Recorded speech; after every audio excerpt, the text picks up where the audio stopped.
On avait besoin de pouvoir faire quelque chose face à un sentiment d'impuissance de notre communauté alors qu'elle est constamment attaquée et que cette vague d'attaques s'accélère et continue de s'accélérer en France et à l'échelle de l'Europe et aux États-Unis et en Russie.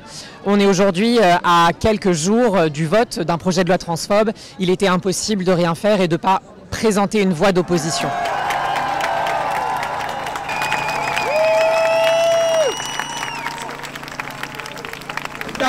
Toute mon expérience de militante, je n'ai jamais vu ça. Ce qu'on est en train de faire, c'est historique.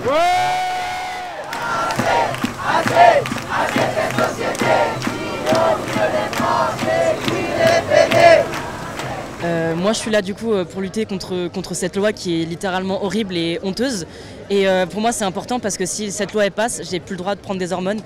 Et ça c'est juste impossible parce que c'est super important pour moi.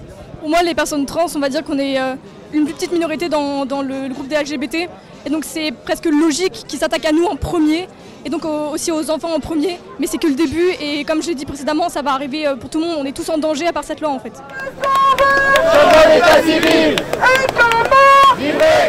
Quand on voit les récentes attaques de Marion Maréchal Le Pen contre le créateur de mode Jacques Mus qui vient d'avoir un enfant avec son compagnon, on comprend que cette haine et cette impunité, ces propos discriminatoires, en fait ils se libèrent contre toutes les minorités de genre et de relations. Ce combat, il concerne tout le monde. On voit aujourd'hui même que la droite elle cherche aussi à pénaliser les soignants, à les punir de 2 ans de prison pour le fait d'accompagner les jeunes trans.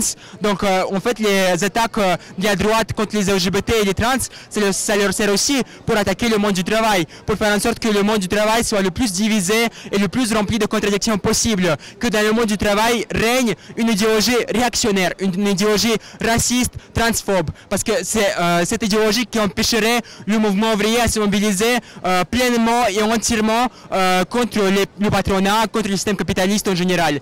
S'opposer au torchon transphobe et complotiste de Dora et Marguerite, montrer notre refus de se laisser écraser par le climat transphobe, faire pression pour que les propositions de loi LR et RN ne passent pas, c'est bien, mais ce n'est pas suffisant. Ça ne peut pas décemment être notre seul horizon. Se mobiliser contre est important, se mobiliser pour est essentiel. Pour davantage de sécurité, pour davantage de droit à disposer librement de notre corps et à nous autodéterminer, de droit à exister tout simplement, que ce 5 mai marque le début d'une lutte pérenne pour les droits et la liberté de tous.